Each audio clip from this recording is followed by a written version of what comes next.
Good morning, good afternoon if you're on the East Coast. Grant, Cohn, Ryan G, Hensley. This is Cohn and Hensley.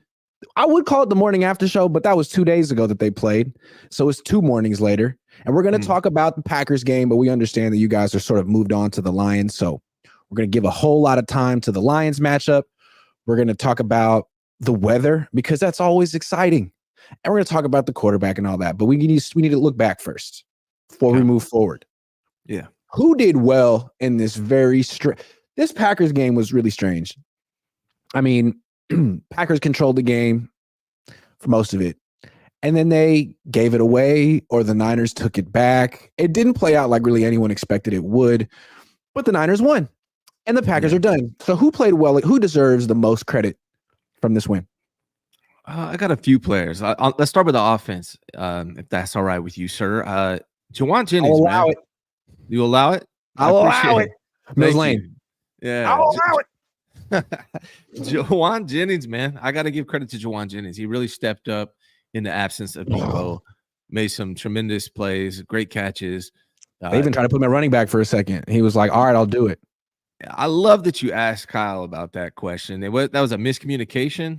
That can't happen. I love that Kyle answered it too. He was cool about it. He was like, yeah, man, that's a really good question. And I didn't really understand his answer. He basically said, instead of calling the play, he called the number on a wrist pad that corresponds to the play and forgot to tell Brock not to read the whole. It seemed kind of like what had happened was kind of like, dude, you just called a bad play. It was a screw up. Right? Why are you calling off a wristband at home? That's for when you're at Seattle and you can't hear. I don't understand that. He basically, it seems like he called a play that normally has Debo in that spot. Yes. But he didn't take into account that Debo's no longer in the game and Juwan Jennings would therefore be in the backfield. And that was a bonehead That's mistake. what I thought. I felt like what happened was he literally forgot that Debo wasn't on the field, which is embarrassing considering he'd been out for a while. It's the first play after halftime. You can scripted this. Yeah. So he said it was a miscommunication. Fine. I'll take it your word. But yeah, but we got it. I mean, I love Juwan. He also called a zone read for Brock Purdy, man. Like he was in his bag. You know what's funny, man, is I predicted that they were going to call running plays for Brock come playoffs, right? Because they've been running that all year. It's just he's handed off every single time. And then this time it was a keeper for Brock. It didn't work so good. Hey, but maybe it'll work next time. I'm sorry. Yeah. Kyle was great against it. No, Juwan Jennings was great against the Packers. Who else we got? That's one guy. This is gonna sound funny because he didn't do much, but what he did was tremendous. Brandon Ayuk, clutch. He did not get many targets in this game, and I don't know what the reasoning for that. Yeah, I don't think it was his fault because he did seem frustrated on the sideline, Brandon Ayuk, and even after the game in the press conference, he seemed frustrated with that. But when he was targeted, clutch like that the game-winning drive, that pass, that was a good pass, low and away from Brandon Ayuk, and he went down and caught it. That was tight. That was huge. But Jennings was clutch too. I mean, that leaping catch over the middle was like, it seemed like he hung in the air for a very long time. He's a really good player. He is. Really good player. He's going to get like a 3-year contract from some team, and it probably won't be the Niners. I think he's probably priced himself out. He's really good. I wonder where he'll go. Anyway, I don't know. Neither here nor there. 2 players, 2 wide receivers stepping up with Debo out. How about Christian McCaffrey? I know it's kind of boring to talk about Christian McCaffrey because it's so obvious, but they sold out to stop him. They put 5-6 dudes on the line. He finished with 98 yards, a touchdown on the ground, and a long touchdown run in a game where the Niners really were struggling to score. I don't think we'll ever have a show. I don't think we'll ever have a show where we're like, CMC had a bad game. It's just not in him to talk about him. He's so good. Yeah, he just shows up every single game. Him too. Yeah. And I'm gonna give another one, man. And it's not. I'm not sure how you're gonna take it, but I'm gonna give it to Brock for the last 5 minutes. No doubt. The whole game. You saw what the other quarterback did in the last 20 minutes. It's a lot of pressure. Brock didn't have a good game. He's also on my list of guys that didn't do good. But in that last 5 minutes when it mattered most, Brock did his thing, and that is impressive. He also threw the ball 39 times. Now, 2 of them could have been intercepted, but the fact that it wasn't intercepted, 39 times in the rain, he was tremendously inaccurate, but it's the most he's all year. Do you know that the 49ers are undefeated when Brock Purdy does not turn the ball over? They're Yes, undefeated. they're now 11-0 when he throws no picks, and they're 2-4 when he throws at least one pick.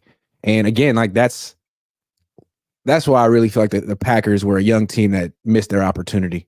Brock gave you the opportunity on the third play of the game. It was not just a pick, but a pick six. You didn't catch it. Meanwhile, the guy we should have mentioned first, who was the hero of this game and is the most underrated player on the team, is Dre Greenlaw. He won this game. The Packers had their opportunities. The Niners had their opportunities. Correction. Dre Greenlaw had his opportunities. He didn't freaking miss.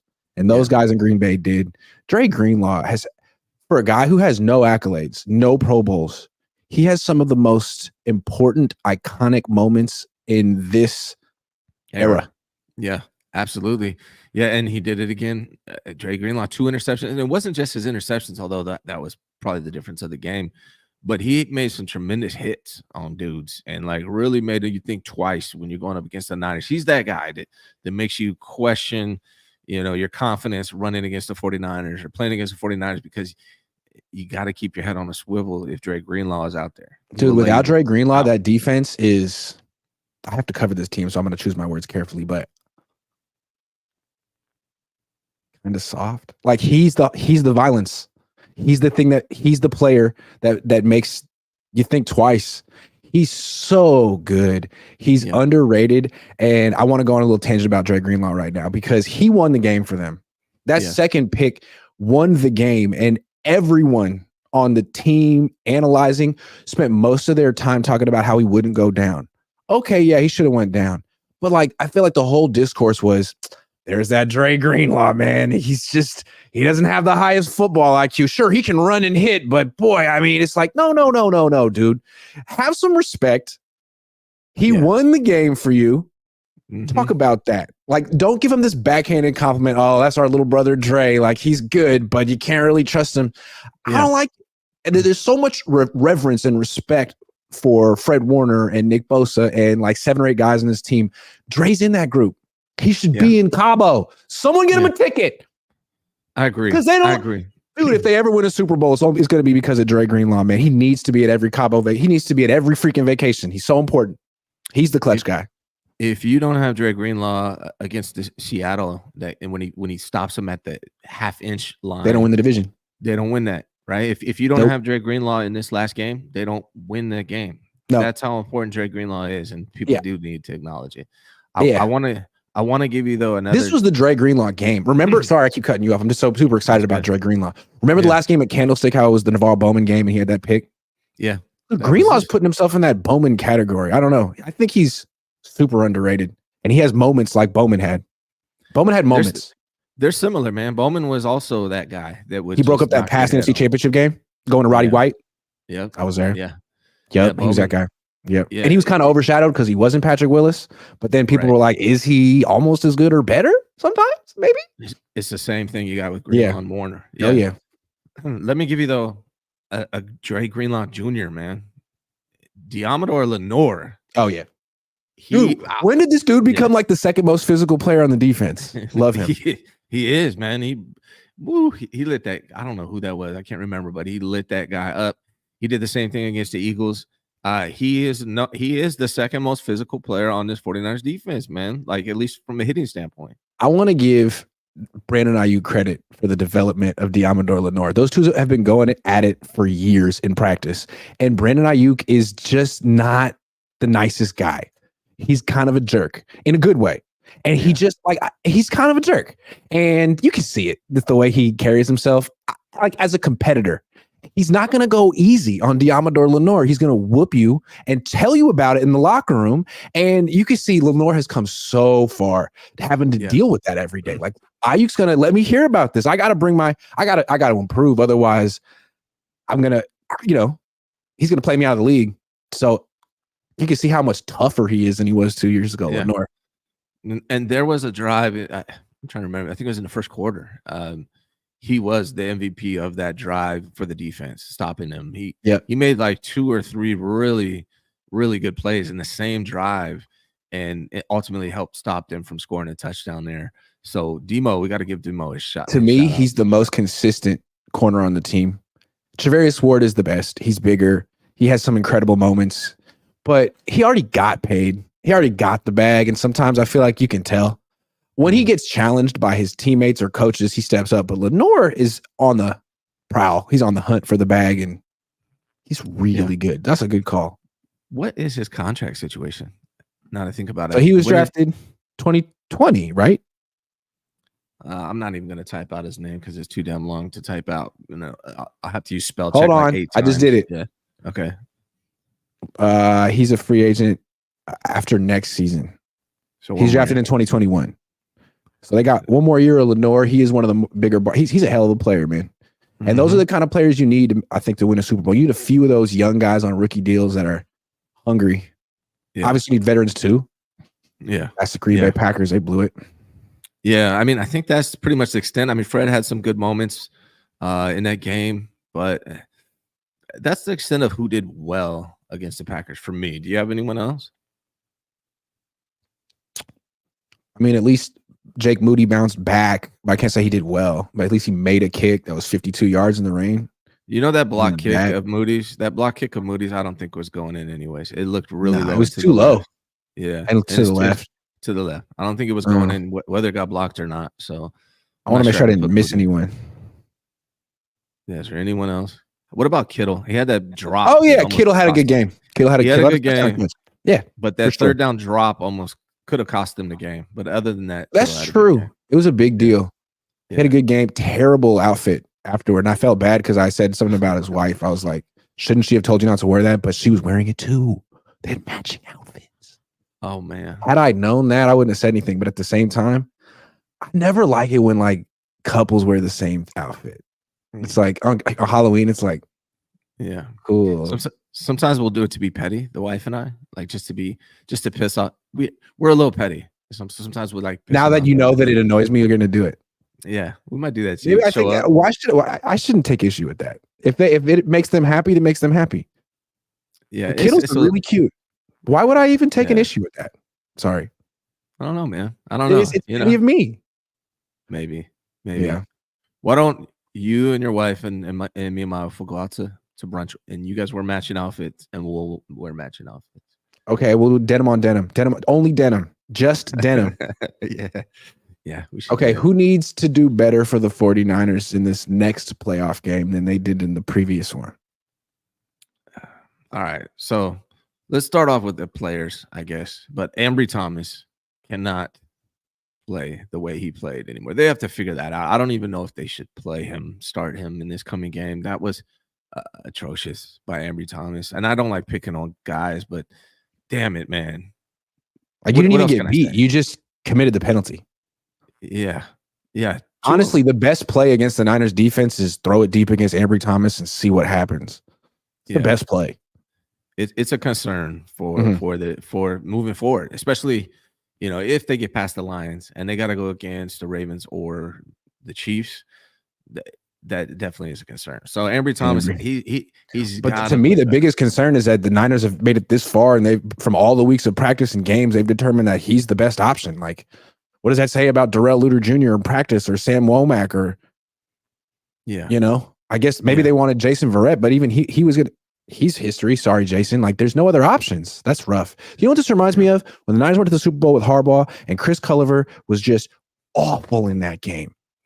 Got beat deep by Jacoby Jones and was just all around terrible. It was one of the big reasons that Ravens jumped out to a big lead. Hope Ambry isn't this year's Chris Culliver because he kind of looks like it. One of these dudes who's kind of big, kind of fast, all the measurables, but can't find the ball to save his life. Honestly, man, Ambry's had some good games this year. Like he's come back. He's one of the comeback players of the year for this team because he was so close to not even making the team, I don't think, at one point. But he did come back and he's had some great games. And he does seem to be tight in coverage. He seems to be there. It's just when the ball is in the air, he struggles. He's there. He's like all over him. Yeah. It was crazy. He missed time. He broke his hand. He came back, and the Niners were like, "Go out there. We trust you." As opposed to Jair Brown, who's like an objectively better player than Ambry Thomas, misses a few weeks with a knee injury, full participant in practice, Doesn't Logan play Ryan. because they're like, he's a young guy. We're a little concerned, but we trust Embry. Which brings us to Logan Ryan. Yeah. He needs to do better. Yeah, he looks like he hasn't been playing football for several months, which he hasn't. So No it was kind of a risk. Logan. Yeah, man. Sorry, but like you can't be the best option right now. I understand you came here to be about, insurance, and that's great.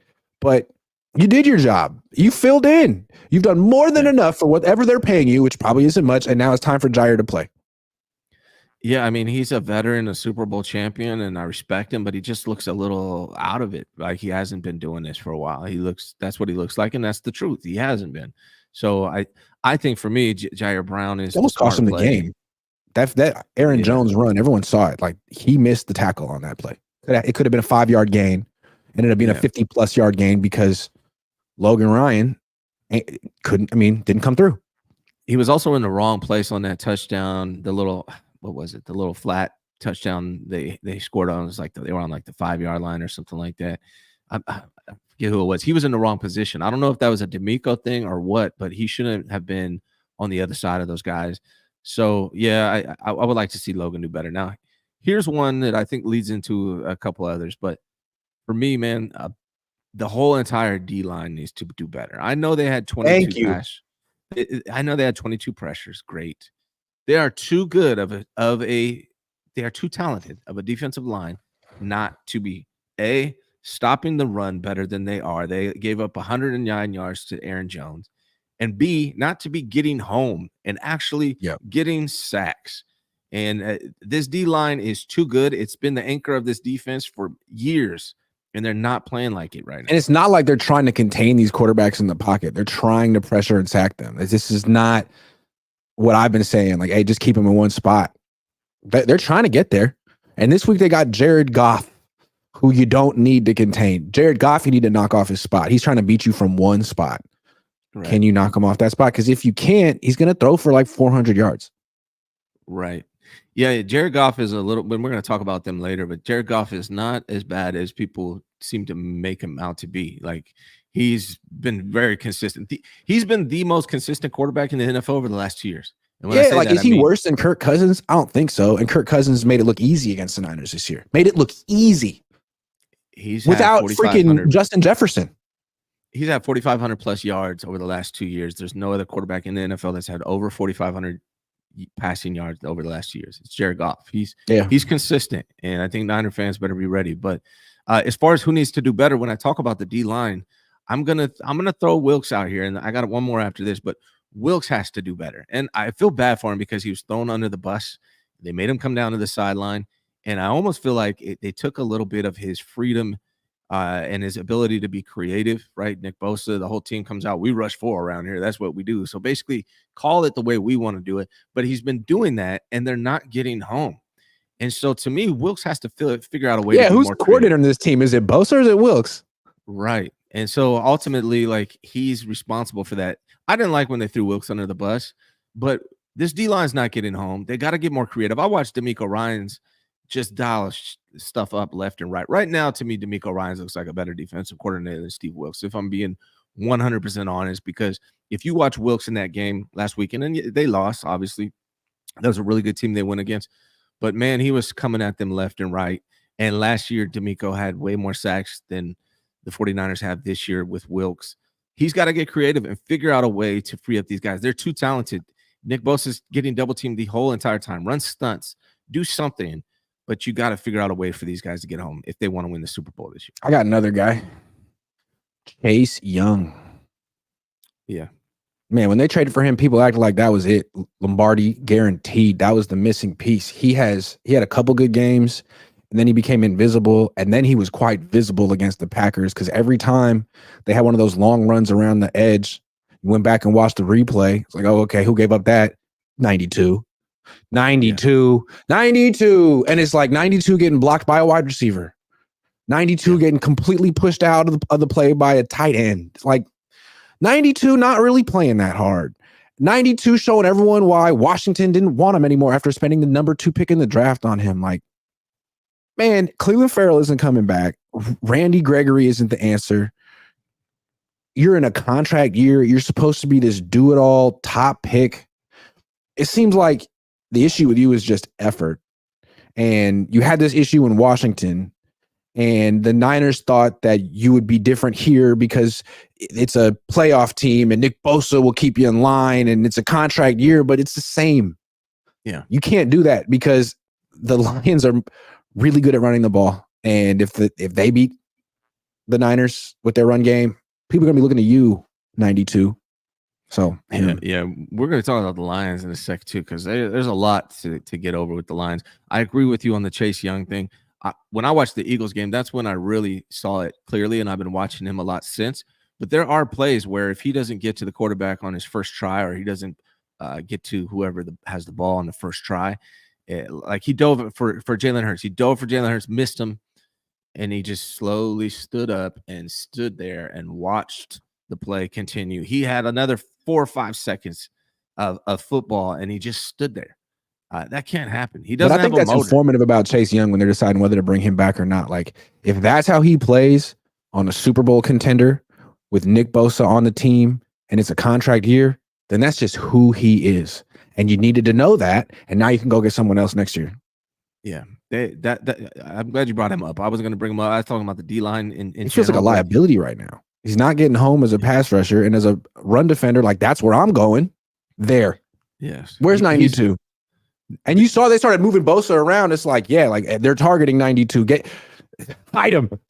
He's very talented player. He just doesn't have that motor that you absolutely need from a pass rusher. Yep. DN. Yeah. That Bosa has. Yes. Here's the big one. Farrell had it. Yeah. I think Gregory has it to a degree as well. It's just he's just not built to stop the run. No, I like Randy Gregory as a guy. He's cool. No, I don't have a feeling about Chase Young. He might be cool too, but I like Randy because he said hello to me one time. I like him. He flashes to me from time to time, even though he's not a main starter guy. He plays harder. There, he does well. Yeah. All right. This is the big one, man. I feel like this is going to be a long one probably, but you know who needs to do better? Kyle Shanahan. Absolutely. Freaking. Thank you. Man. Yes. He almost did it again, man. Yeah. Someone asked me on Twitter, hey, sum up this game in 3 words. I think it was mid-third quarter, and I said a Shanahan special.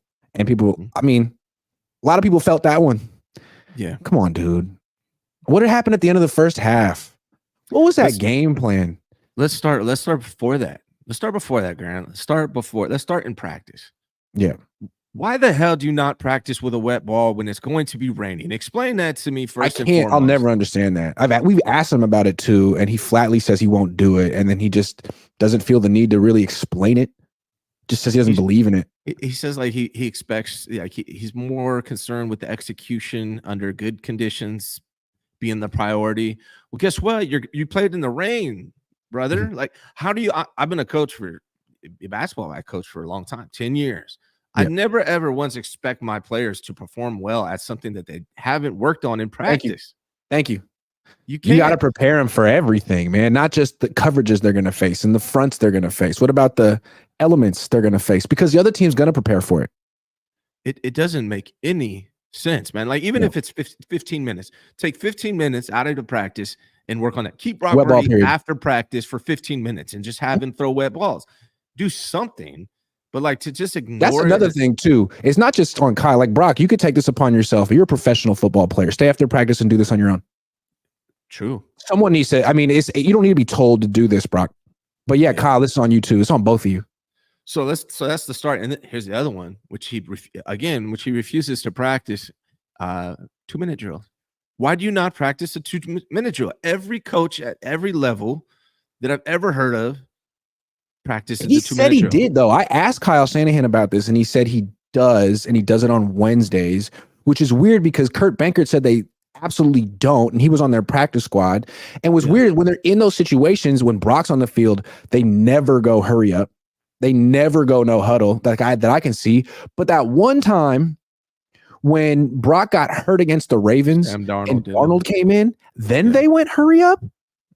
What? They have to be able to go hurry up in the playoffs. So is it Kyle doesn't think Brock can do it, or for Brock to have success, they have to do the motion and the shifting and the this and then I don't understand, but I'd like to. I don't know. They got to be able to run the no huddle offense. That's a huge thing that Kyle Shanahan needs to figure out. So that's the second thing. Now these are all just practice things. This is before the game starts. But what the hell was that game plan? What was that game plan, Grant? What was he thinking that we're going to come out and throw 39 times in the rain with a quarterback who struggles? So the game plan was, okay, Matt LaFleur knows what I want to do.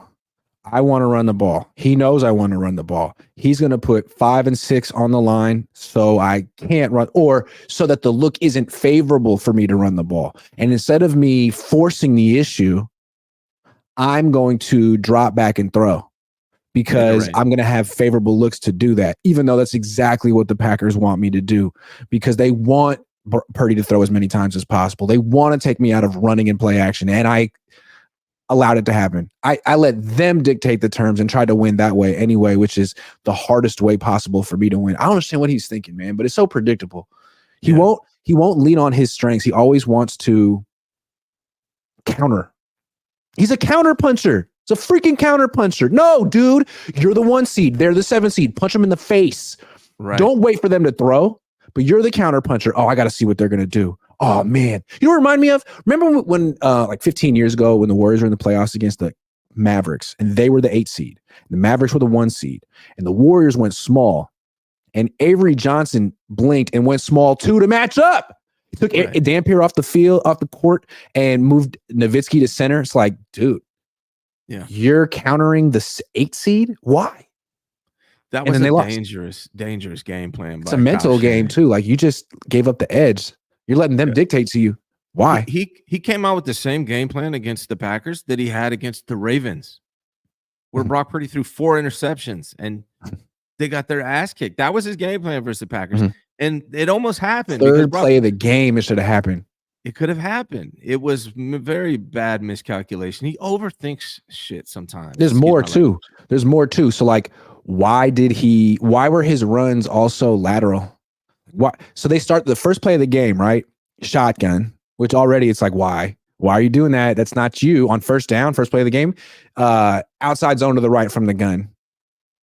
It's like, it's a really wet surface, bud. That one cut isn't going to be so effective. Easy. Just let the guy run straight. And they finally got it. His touchdown run, he didn't make a 90-degree cut. He just kind of, so he didn't account for the water at all, for the rain at all. Not at all. You got to run downhill when it's raining. And furthermore, the cleats didn't have the right cleats. Had to change them. And we still haven't talked about the end of the first half. We haven't talked about that. There's more. Yeah. So let's talk about that. Talk about that for us, Grant. The end of the first half. They got the ball with 6 minutes left. I mean, and Kyle's done this so many times. He will run the clock down on himself. He would rather score no points in that situation than try to score points and give the ball back to the other team and have them score points. Here's what he said. He said, I like that they didn't score. Yeah. So he plays not to win.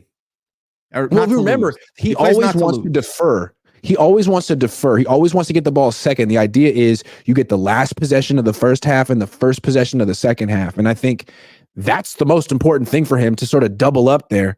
But who cares if that last possession of the first half is just you doing nothing? Right. And then the first possession, we'll talk about that, but of the second half.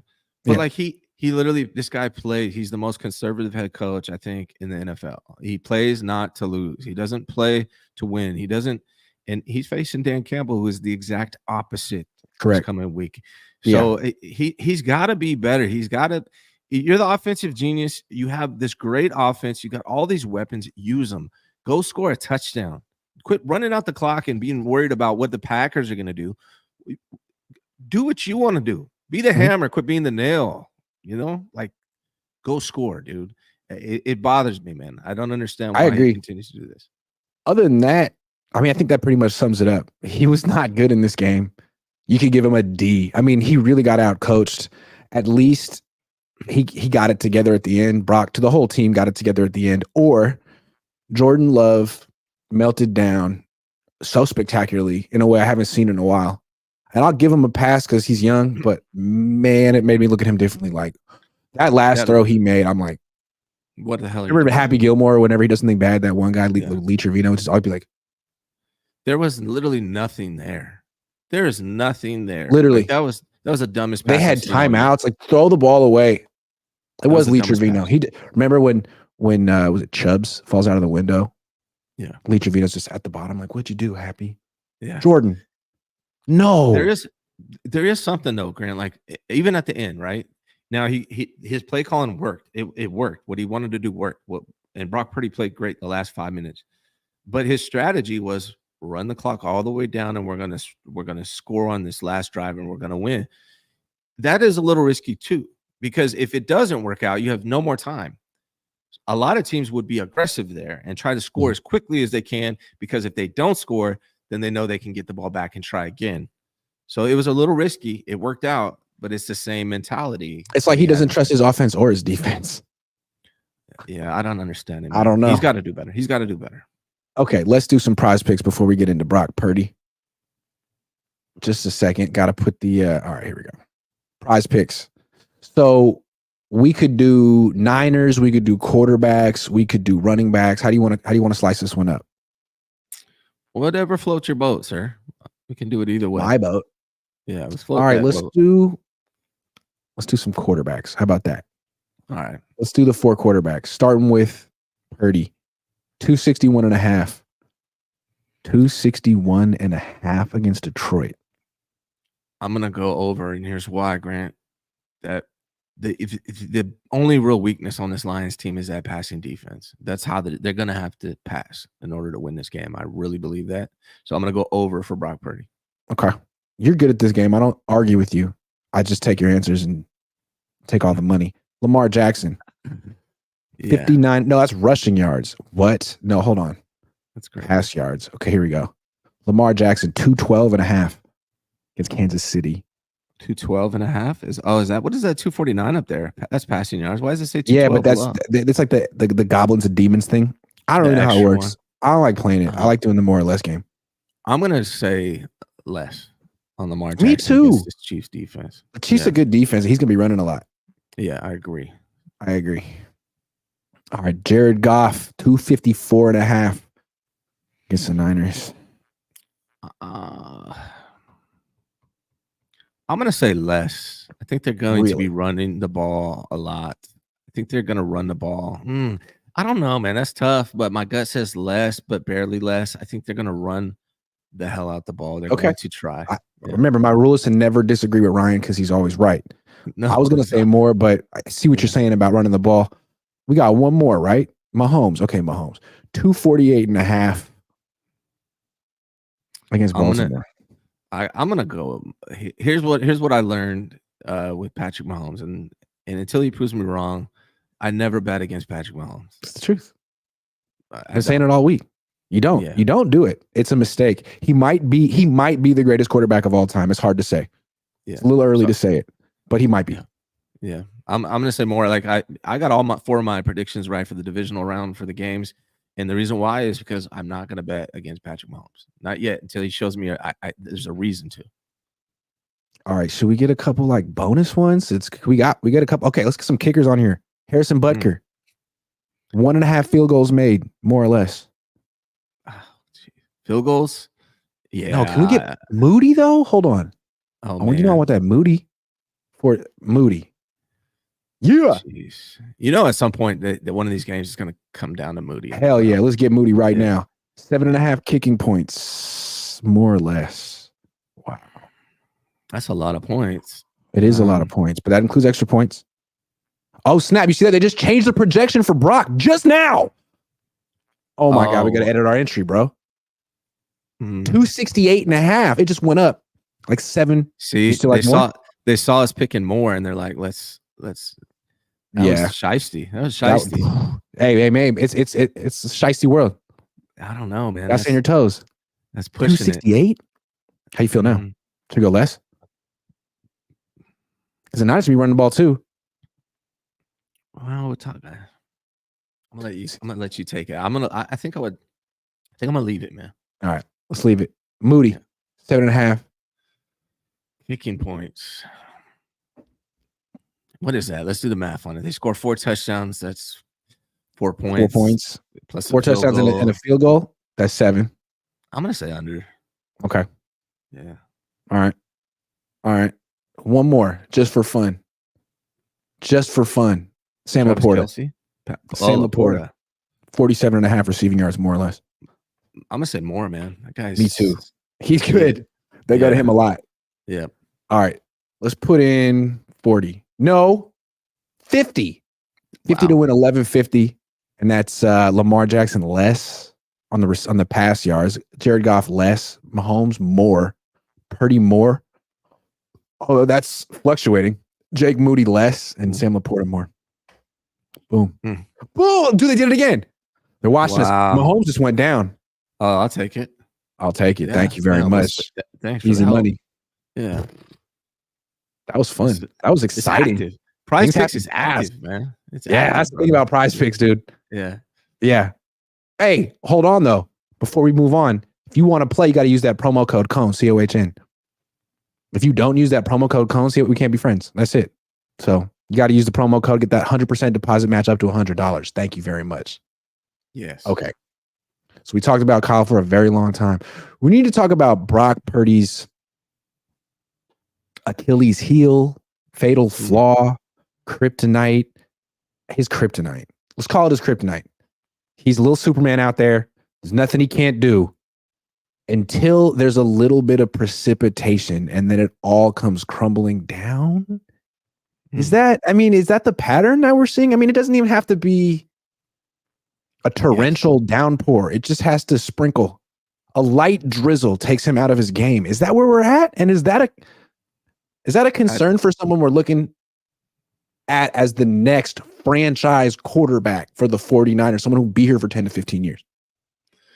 It should be a concern. Yeah, it's not a concern this year because it doesn't look like it's going to rain Sunday and Vegas is in a dome. So it really doesn't matter moving forward this year, this time. But it definitely is his Achilles heel. I think even his biggest supporters will tell you he can't handle throwing in the rain. He's extremely inaccurate. That's the most inaccurate I've seen him. He was same way against the Browns. So there's a pattern of inaccuracy for Brock Purdy in the rain. And I'm hopeful that it's something that can be improved upon with practice. But again, Kyle doesn't practice that. So Brock, you got to go out and practice that on your own. And maybe you can see some improvement there. Maybe it's just a small hands thing, but there's guys like Patrick Mahomes, same size hands as Brock, who's able to deal with it. So I don't know why. I don't get it, but it is a pattern for sure. Yeah, it's troubling that he tried to use a glove and it didn't make it better and he had to go away from it. If this is the deal with him, then he probably should be playing for a team that's in a dome. But even then, to win a Super Bowl, you're probably going to have to at some point play a game in some bad weather in the playoffs. Kind of scary that he can't operate under those conditions. Like, again, they could get the 6th Lombardi trophy this year and it may never be another issue. It was almost a really big issue against the 7th seed. It almost was going to be one of the main reasons they didn't win. Kind of scary. I wouldn't give $60 million to a guy who can't throw in the rain. I think throwing in the rain is a prerequisite. So he's going to have to figure this one out in the next year before he gets that mega deal because it rains in Northern California. It does. It really does. All over. Rains everywhere, right? Yeah. And whether you're at home in a place that doesn't rain or have a dome, you got to go on the road and you got to be able to throw in the rain. It is a big deal. He's got to fix it. Maybe it's something that can be improved upon with practice, but again, he's got to practice. But the concern, I guess, is that it can't be improved upon no matter what. Maybe that's just who he is and always will be regardless. So that is a concern that you should have for Brock Purdy. And that may be one of the things that prevents him from ever being that top 5, top 7 type quarterback or even a franchise quarterback. I don't know. We'll have to see how it plays out, but it is a concern. I mean, what happens if, luckily we're playing at home. But what if Detroit's a dome, so it'd be fine. But there's a lot of scenarios where you could see him playing on what if we play Seattle in a downpour at some point? It's absolutely a concern. So if you play in Northern California and you don't have a dome, your quarterback probably should be able to play in the rain when it happens. And I don't know, maybe it's Kyle's fault for not preparing him, but if he can't do it, I don't know. They can win a Super Bowl with him, but they may need to. I don't know, Put a man. roof on this. Put a roof on the freaking Levi Stadium. Brock's roof.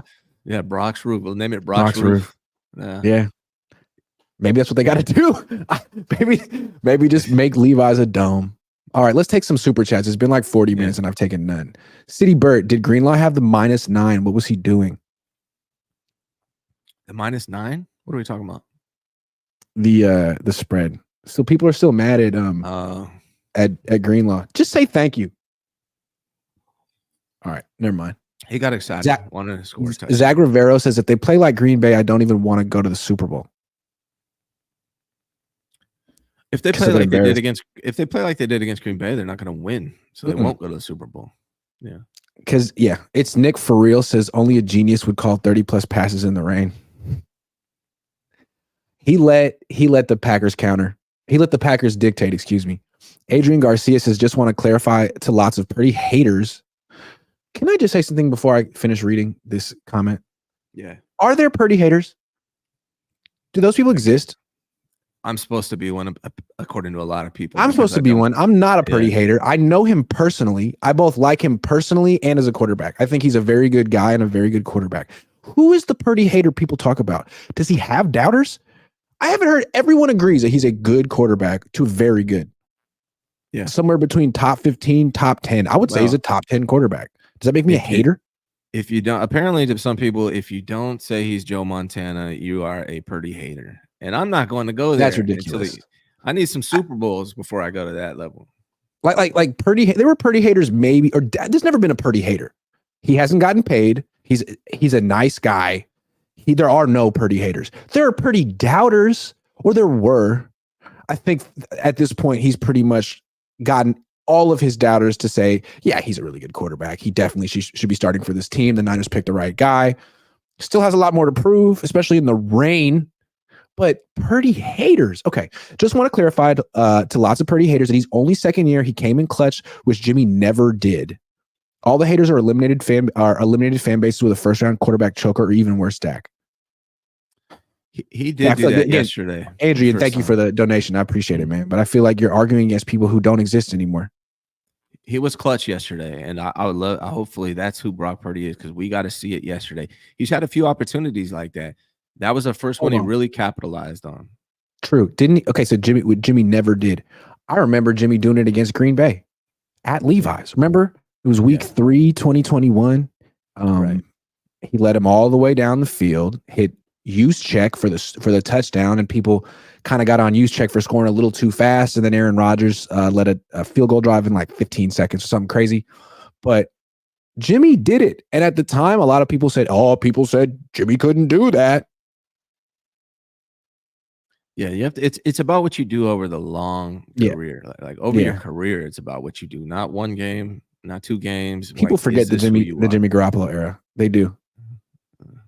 Because what Brock did in that game was Jimmy-esque, and people can't remember what a Jimmy-esque performance was. It was like that. Jimmy had his moments. He did. Yeah. Brock's a lot better than Jimmy. Kenny 757 says, flew back from Puerto Rico with big smile after our win. On another note, Chase doesn't chase as much as he should, huh? Get the lead out of your tuchus. That is ironic. His name is Chase, and he sometimes refuses to chase. Matthew Sanders says, have to get home against Goff. Yep. Can't let him stand there. He will dice you up. Ivan Tina says, concerning injury update, Ambry will be 100% healthy.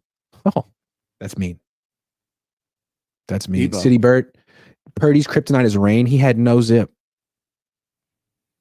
He had no accuracy.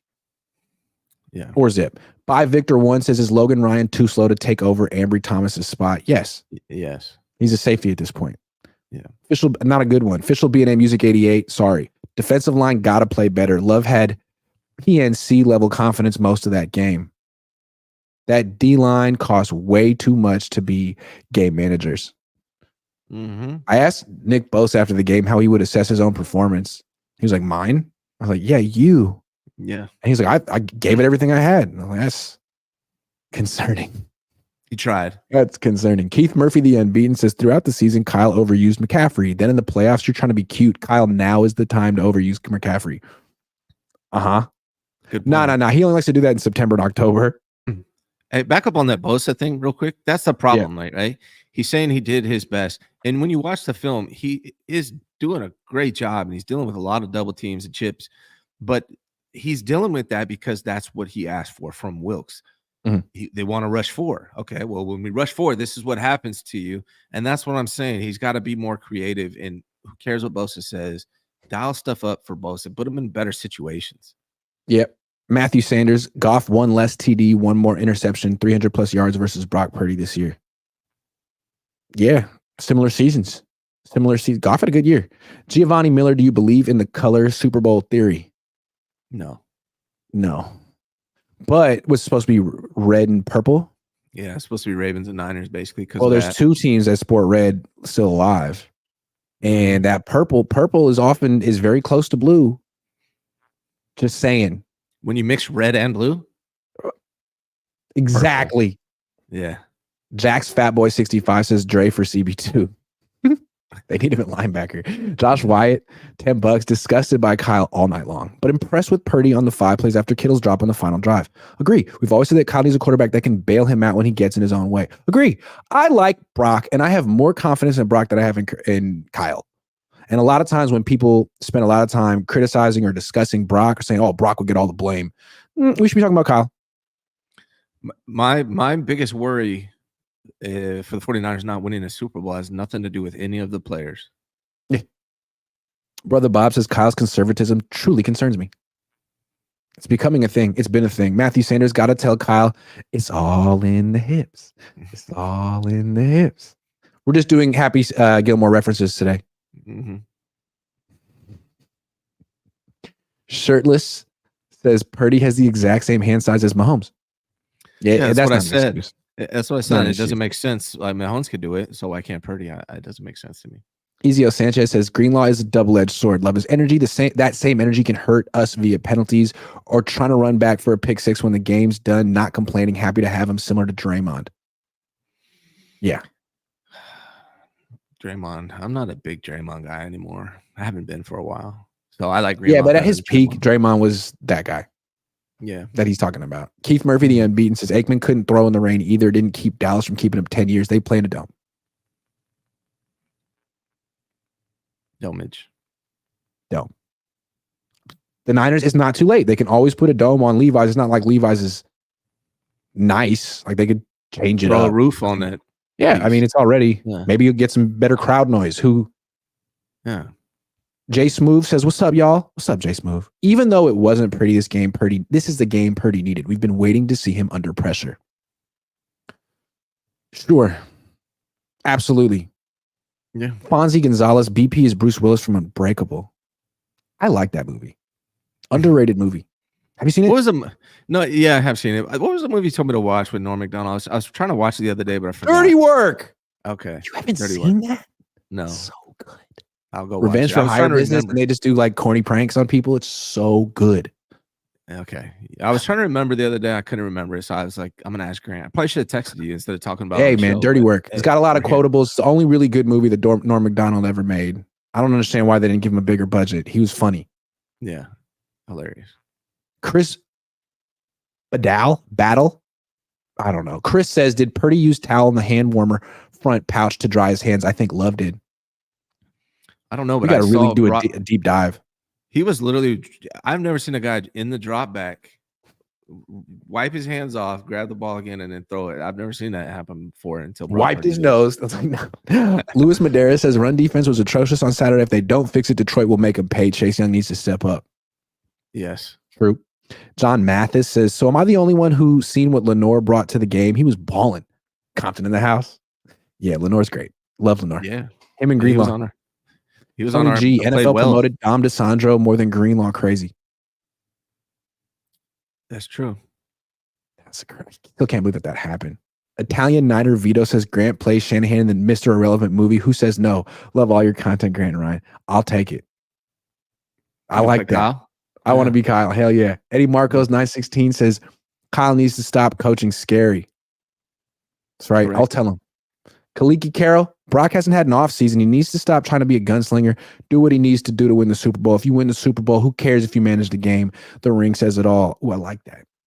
Yes, sir. Get the rest of your life to be a gunslinger, man. Just win the Super Bowl now. Kaliki, Brady was a winner, was a champion before he was a gunslinger. Yeah, I like the name Kaliki. Me too. Yeah. Eddie Marcos 916 says Purdy might not be super physically talented. He makes smart decisions, and that's why the Niners are still playing this weekend, unlike Josh Allen. Come on now, please. Josh Allen is so freaking good.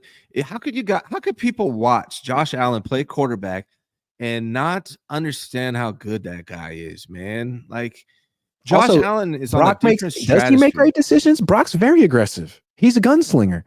He hit Darnell Savage between the 2 and the 6 on the third play of the game, and Darnell was like, "No. We gotta make this interesting." Brock Purdy threw 2 near interceptions. If they were caught, you would not be saying that. And Brock Purdy had nothing to do with the fact that they were dropped. Like, you guys stop being homers. Watch the game. Stop looking at stats. Like, he's decisive. He sees the field well. He throws with anticipation, but smart decisions, aggressive decisions a lot of the time. What did he say after the game? Check it down more. Even when he did, anyway. I don't want to bash on Brock today. Steven, or really in general, Steven Draper says Levi's too close to the airport runway for a dome. Oh, hey, move back to San Francisco. How about that? Yeah, and build a dome in San Francisco. Donate Levi's Stadium to Santa Clara Youth Soccer. Boom. Move back to San Francisco. Donate's a write-off. It's a write-off. It's a good thing to do. Yeah. Kaliki Carroll. Then in the offseason, he could work on all the arm angles and throws to improve his deficiencies. Just win a damn ring and the noise will stop. True. Mm-hmm. Thank you. Listen, write that down, Brock. It's important. Be white. Sit Logan Ryan down ASAP. Please. Are you more or less confident in the Niners winning the Super Bowl now than you were before they made it real interesting against the Packers? So a little bit because I saw Brock come back at the end, right? So a little bit there. But then there's a lot that just makes me really concerned, which is Kyle, which is the defensive line, allowing teams to run all over them. That's what they've been doing. They just allow people to run on them. And now they're facing the Lions, who are a very, very good run team with a very good offensive line. So I'm concerned about Kyle. I'm concerned about our defensive line stopping the run. I'm concerned about our pass rushers not getting home. I do have more concerns. I would say I'm less confident in the 49ers winning the Super Bowl than I was prior to this game. I mean, the only thing that gives me more is seeing Brock do a comeback. Outside of that, there's nothing that gave me more confidence that they're going to win a Super Bowl. Now, I'm not saying they're not going to, but I am a little less confident than I was before this game. I'm less confident too. I had a feeling that with this bye week, I mean, 2 straight, it wasn't just a bye week. It was a bye week in another bye week, week 18. I thought the defense would come out fresh and energized and just, I thought they'd be better, especially against the run. But without Cleveland Farrell, and you got Chase Young in there, and he could be right. And rest isn't the issue with him. I'm concerned about the defense now. Yeah. Like Ambry's an issue, Chase Young's an issue, Bosa's invisible. Logan Ryan's an issue. Tashawn Gibson isn't particularly good right now. They can't stop the run. They can't sack the quarterback. I mean, if they make it past the Lions, which we expect they will, what's that defense going to do against Patrick Mahomes? We already saw what they did against Lamar Jackson. It was nothing. Couldn't affect them at all. When they've gone against truly elite quarterbacks this year, truly elite ones, they haven't looked so good. Burrow. Yeah. Lamar. So we saw how they performed against the Ravens, and you would hope, if they play the Ravens, you would hope you see. After that Ravens game, they've made a change. They're way better now than they were when they played the Ravens. But we haven't seen that, and we still might have to play the Ravens to win a Super Bowl. I actually did a poll, Grant, with this exact question. It says, did the win make you more or less confident the 49ers winning the Super Bowl this season? It's almost like a 3-way split. 37% said more, 32 said less, 30 said same. So the fan base is divided on how they feel. It's either a majority feel the same or less. Only 37% say more. I don't feel more confident that the 49ers are going to win a Super Bowl. Again, they may win a Super Bowl, but it feels like Kyle's going to really have to get be on his P's and Q's. He's really going to have everything dialed in and execute and manage the game well in order for this team to win, because they're not as dominant as I would hope they would be from a lot of standpoints. And are we going to talk about the Lions game coming up? Yeah, we're going to talk about them in a minute. Okay. Are you more or less confident? I'm a little less. So we talked about the defense, but I mean, there's Kyle. Like he hasn't necessarily grown like we thought he may have. But then there's Brock too. I mean, it wasn't just the rain. He just wasn't that good until the end. And, Amy Trask got a lot of heat for saying what she said, that he was the worst quarterback remaining. But then she said it before the weekend. Then they all went out and played. And the only quarterbacks who had worse numbers than him were Love and Stroud. So, and it's not, I don't know, like numbers. It's not the numbers. I mean, the numbers aren't everything, but like the three young quarterbacks struggled this weekend. Brock, Stroud, and Love all struggled. The older guys played better.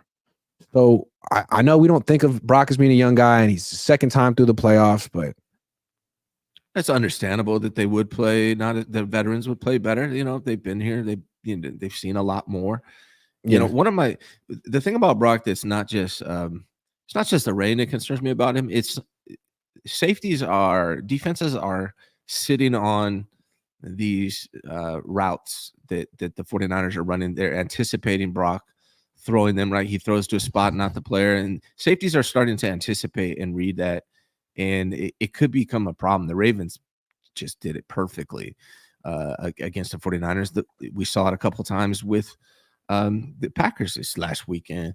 So that's another concern of mine, is Brock being able to read the safeties. They're sitting there waiting for him to throw on these in-breaking routes. That's another concern I have. And Brock, he'll get better at that throughout his career as he gains more experience. But that is also another concern I do have with Brock. Overall, that's another concern I have with Brock long term too, because we saw with Jimmy, as teams got a better feel for where he's going to throw, like what his passing chart is, he got worse. And that happens with every, baseball players, basketball players, when they see what your tendencies are as a hitter, where you want to hit, like what pitches you want to hit, and what's parts of the zone, or a basketball player, where you take shots on the court, they'll defend you differently. They'll pitch you differently. Like that information is used against you. And when you're the young dude having a lot of success, that's a big advantage you have. People don't know you yet, but they're going to get to know you because you're so good. You're not going anywhere. And you're starting to see smart, savvy teams kind of like be one step ahead. I'm with you on that. And if he's the real deal, as Kyle said, he'll adjust. He'll change his game. He'll stay one step ahead, but that's the next step for him. Yeah, and he's a smart kid, man. Or not to call him a kid, but he's a smart young man, and I don't doubt his ability to figure things out like that. So I think maybe it's just time and practice, and seeing it over and over again will help him develop in that way. Yeah. But yeah, overall, man, I'm a little less confident. I'm not saying the 49ers aren't going to win the thing, but I saw some amazing teams play this last weekend. Patrick Mahomes is a scary dude. Lamar Jackson is a scary dude. Detroit doesn't have a lot of weaknesses, man. They really don't. I think they're weaker than they are. They don't really have many weaknesses. So 49ers got to play like they're capable of playing. Maybe it was the rust. Maybe it was just the rain. Maybe that's all it was. And after playing the Packers, they'll get back into the flow of things and start dominating teams like we saw during the season. That's a possibility. But I don't see how you walk away from that game feeling like, they're not that one against the Packers. Yeah, they escaped against the 7th seed, and now you definitely look at the 1 seed in the AFC. They just destroyed Houston. And I was doing a show a couple days before one day before the game with a Lions content creator and someone else who was just unbiased. And they both felt that the upset special of the week was going to be Houston over Baltimore. A lot of people were predicting that. Lamar, it's just not that good in the playoffs. Stroud is that guy. Houston's going to win that game. In fact, it was actually Green Bay that was almost the team that pulled that off. Yeah. So, yeah, man. I'm not saying I'm not picking the Niners to win the Super Bowl, but Kansas City looks good. Baltimore looks good. Both of those teams are playing better than the Niners right now. Both of those teams are playing better than the Niners right now.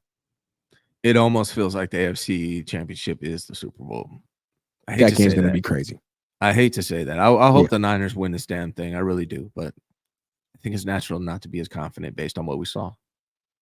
Niner West $1. Thank you, brother Bob. Ig, please ask if Moody will kick off back of end zone. Okay. By Victor One says, who else's can we put at cornerback? D Winters? Yeah, linebackers.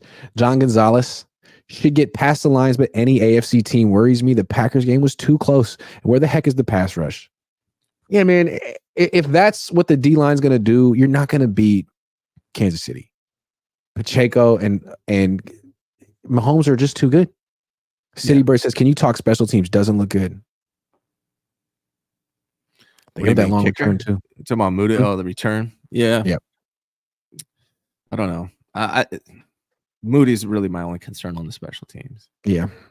Tony D says, please, can someone discuss the bad offensive line? Brock didn't play that bad. He didn't have clean pockets. He hasn't all year. He has done a great job of aiding the pass rush and moving around in the pocket all year. That's one thing he's really good at. And I mean, Kyle made that line the way it is. He didn't invest in it, hasn't in a long time. Yeah. So it's on Kyle. Rich Mix says, I told you last week if it would be a good idea not to defer if Niners win the coin toss. Props to Green Bay for watching your show and taking my idea. I think they take the ball every time, but I think they probably got it from you too. Chris Silvanin says the entire Niners team plays poorly in the rain. Redskins, Browns, Bears, Packers. Okay. Well, they're not prepared. B. White says we will blow Lions out. They struggle with Dallas. I don't share this confidence against the Lions. I think, if I'm betting right now, I say the Niners win, but the Lions don't have a lot of weaknesses. I think people really don't get that. Like when they really start talking about Lions, I'm ready, man, because I got some shiz. That being said, though, Ravens smoked them. Mm-hmm. Ravens smoked them. And us. That's true. Yeah, right. That's true. That's a good point. Niner West says Kyle needs. Yeah, I'm with you on that AFC West and the AFC Championship being the Super Bowl. I think it is. That's how it was when we were kids, except it was the NFC Championship. Yeah. Niner West says Kyle needs to run all three tailbacks this year. I'm sick of his ego. We're the only team that doesn't use multiple running backs. Why is that Kyle's ego though? But yeah, I'm with you. Josh Wise says there's a stat that shows turnover-worthy plays versus actual turnovers, which is the main difference between QBR and standard passer rating. Every quarterback has dropped picks. Brock ranks number 1 in QBR for a reason. Okay.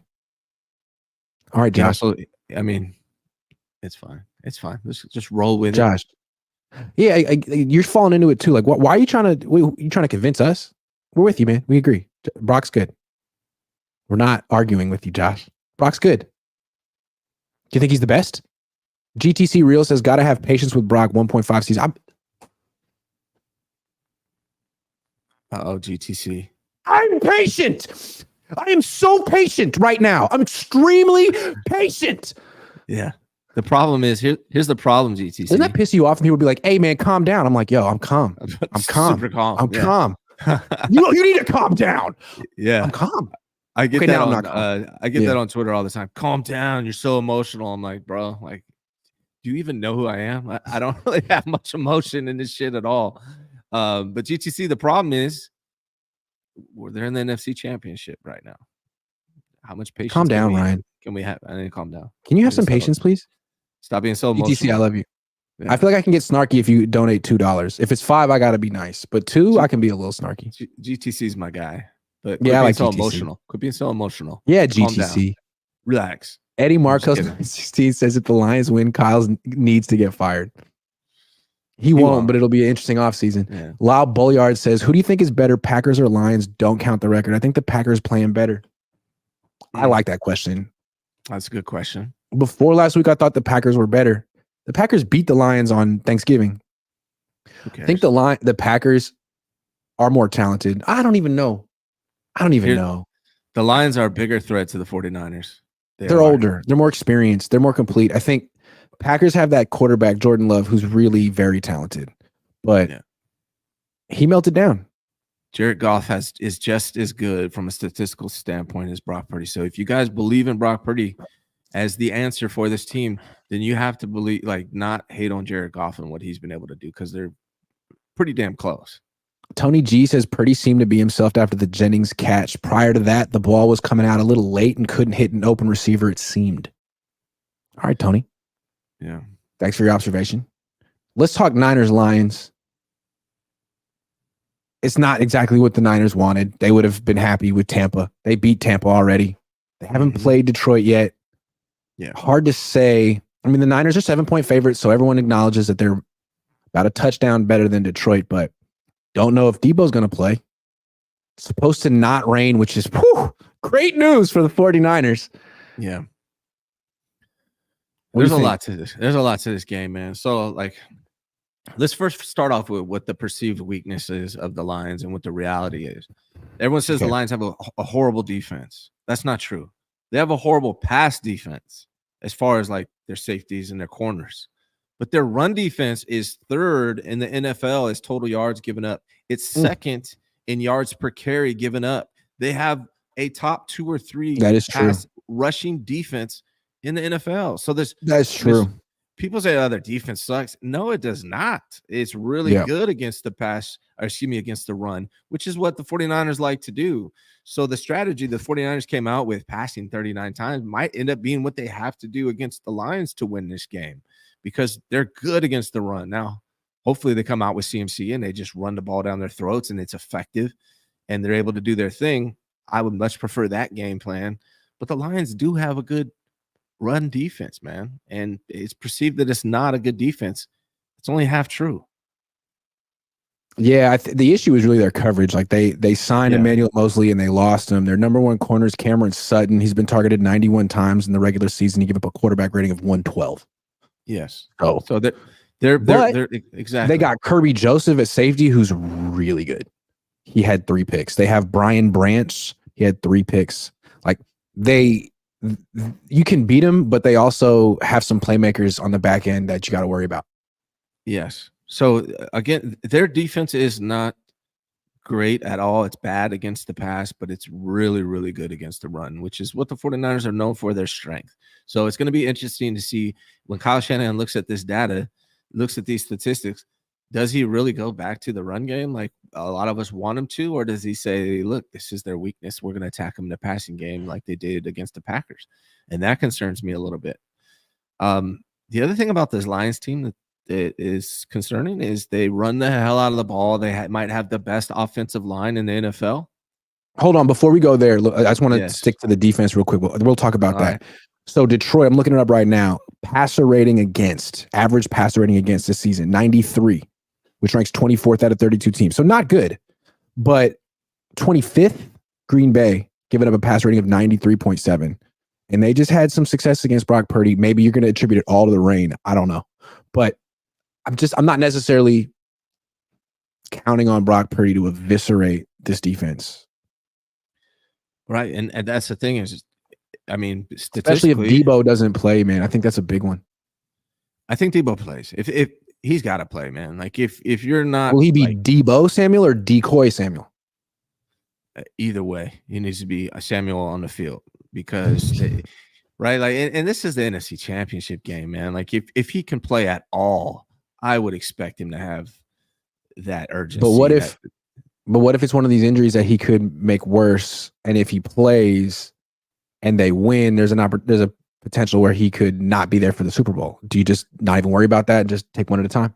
Decoy on the field. Decoy. Yeah. I like that. Decoy Samuel.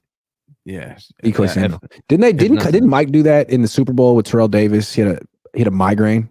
He took himself out the game, and they were at the goal line. They're like, look, we want to call this play action play, but it's not going to work without you in there. So you need to go in there. And he's like, I couldn't see anything. Anyway, I felt so bad for him. I feel so bad. Davis? It was hard to watch because he would be like bent over holding his head. But anyway, yeah. I mean, Debo's got to be on the field, if nothing else, to be a decoy. He's got to be. And I think let's talk Lions O-line in their run game because it's serious. It's best O-line in the NFL, probably at least the best O-line remaining, I would say. I mean, Ravens are pretty good.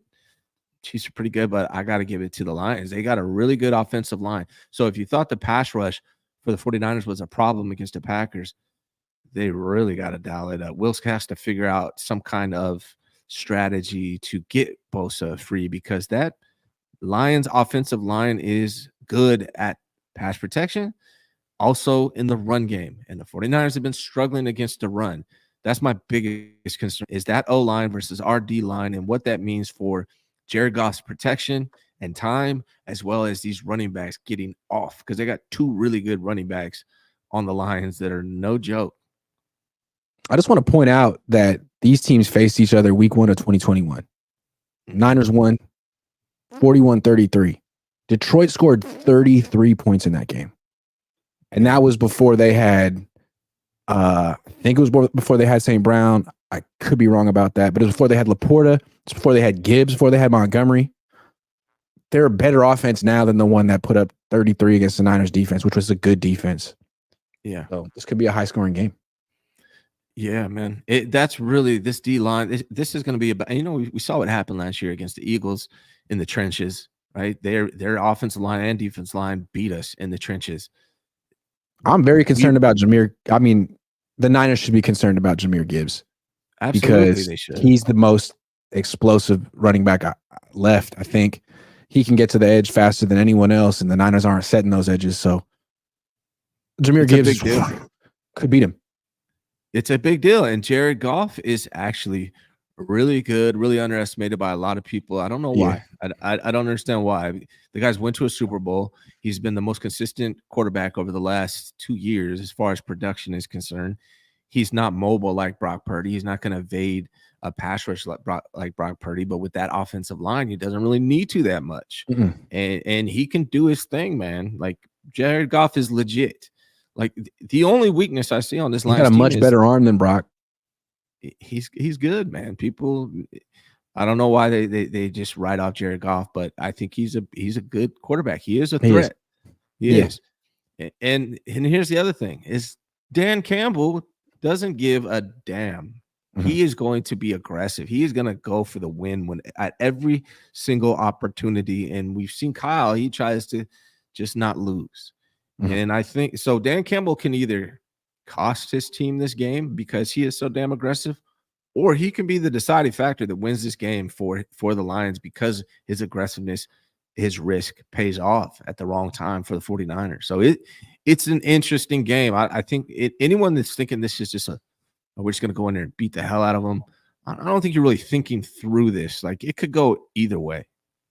That's what people thought the Niners were going to do to the Packers, and I was pretty adamant. Like, the Niners are not covering this spread. This is going to be a 3-point game. And it was.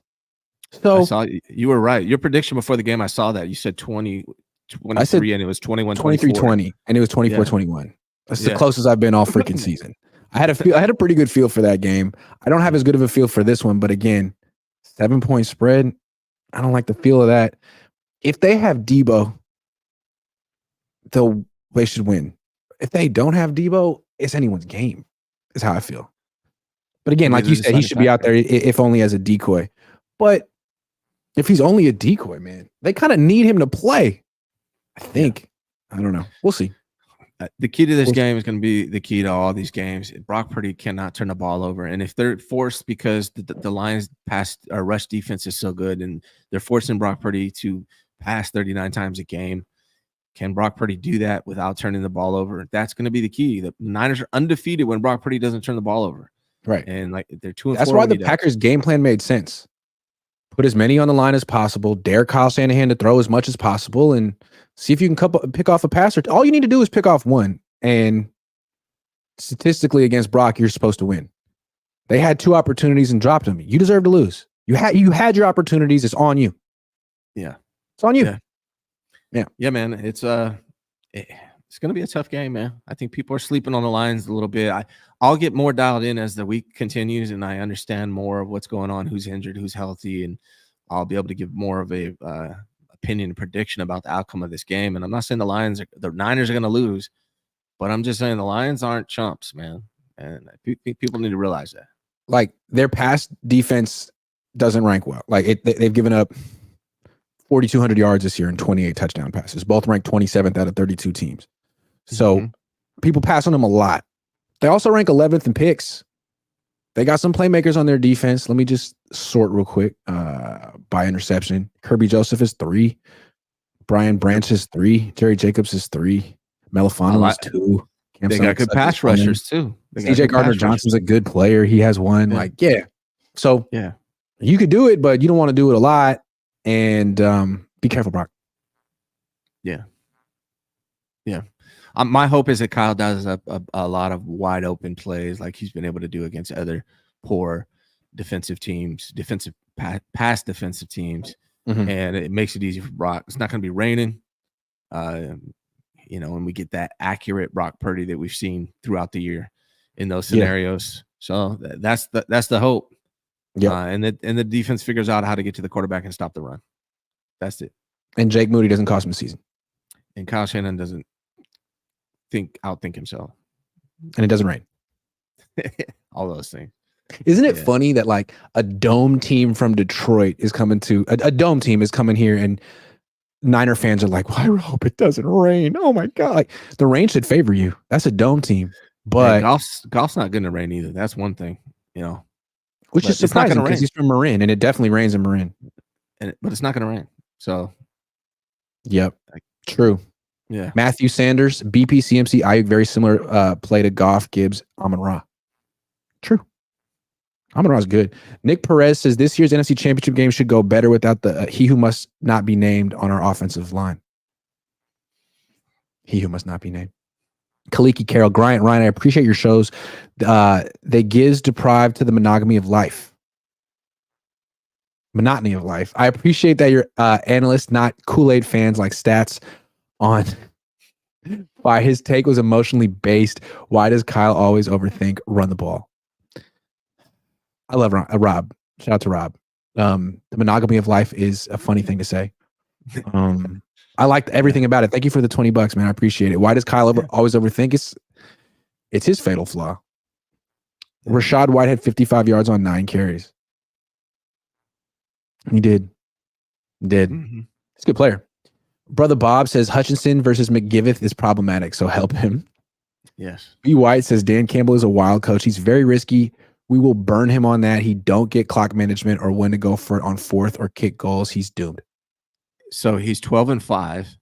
He might be the coach of the year, and that risk can cost him at times, but it also can win him a lot of games. Josh Wyatt says 97.9 is the best season rating. Goff has posted 97.9. Would be the worst 4-game stretch Purdy ever posted. Please don't pretend Goff is the same. You're really emotional about Brock Purdy, man. I hate to see it happen to people. No. Like you need to calm down. You need to calm down right now, Josh. Hold on. Let's look at their numbers. Let's compare their numbers since you want to go there. Since you paid so generously. All right. So this year, Goff completed 67% of his throws. Brock completed 69. Nice. Goff threw for 4,500 yards. Brock threw for 42. Brock threw 31 touchdown passes. Goff threw 30. Brock threw 11 picks. Goff threw 12. So the big difference between them is the yards per attempt, obviously. Brock's is 9.9, which leads the league, 9.6, and Goff's is 7.6. So a whole 2 yards different. Is that because Brock has a stronger arm, is more aggressive, or is it because of the offense he's in? The offense he's in. Guys are more open. Guys are better. So I don't know, man. You tell me. If you think Brock is just inherently way better than Goff, maybe, or maybe it's the fact that he's on a better team. Josh, there's no way you can just look at the numbers that Grant just read off to you and be like, oh, there's no question Brock Purdy's way better than Jared Goff. You just can't. I mean, the TD to INT ratio is the same. The completion percentage is practically the same. The big difference is the yards per attempt. And you could debate it. That's a team stat, in my opinion. That's a team stat. Yeah, you could debate it, but it's not like such a vast difference. You can't you can't just line up all the quarterbacks in the league by yards per attempt and be like, boom, that's the list of the best quarterbacks. Like that's very much context dependent, in my opinion. That's a symptom of the offense. Yeah. Mark, $2. Thank you. Big Tim 3 says not all the way sold on Brock, but I can say I've seen him bounce back from poor performances. Hopefully he can stick with it. Yep. Agree. Lyle Bolliard, what the record for the Lions win at home on turf versus grass like Niners? Let's see. Let's check it out. Is that a statistic? Home. You took home versus away. Yeah, let's see if I can get some splits for him. But you got to figure in what other away Offensive teams have splits. turf. I just get regular splits. I don't know. I'll just look and see what the record is on the road. I'll do it like this. Win 3-0, 3-1. Hold on. 4-1, 5-1, 5-2, 6-2, 6-3. 6-3 on the road this year. They lost to Dallas, Chicago, and Baltimore on the road. And they're 6-2 at home. Chicago. They're 6-3 on the road. That means they're 6-2 at home because they're 12-5. So it's almost identical record. Yeah, it's true. No difference. No difference. The Gold Rush 561 says, out of all the teams that were in the NFC playoffs, Detroit scared me the most. Dallas and Philly didn't scare me. Detroit has weapons and D to compete, young, hungry, and fast. It's going to be a good game, man. I really think it's going to be a good game. I mean, they're too deep at running back. The Packers aren't. Their tight end is better than the Packers. Laporte is really good. Yeah. Super good. Amon-Ra St. Brown is better than Dobbs. Like, I think the reason I felt Packers were better than the Lions is because I thought Jordan Love was playing at an elite level, but he's young. He crashed back down to earth. Whereas Goff is a veteran who's kind of, what he's going to give you. Yeah. Yeah. Consistent. Yeah. By Victor says the equalizer between them two is their O-line. Teams with good O-lines really stand a chance against the Niners.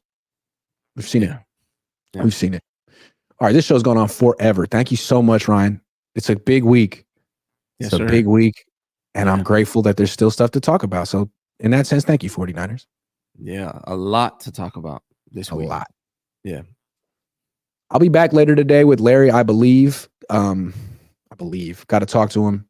Yeah. Kyle talks at 3:30. We might find out more about Debo, although I have a feeling we're not going to really know about Debo until game time. They're going to save that one. Yeah. Thanks, everyone. I'll see you guys later.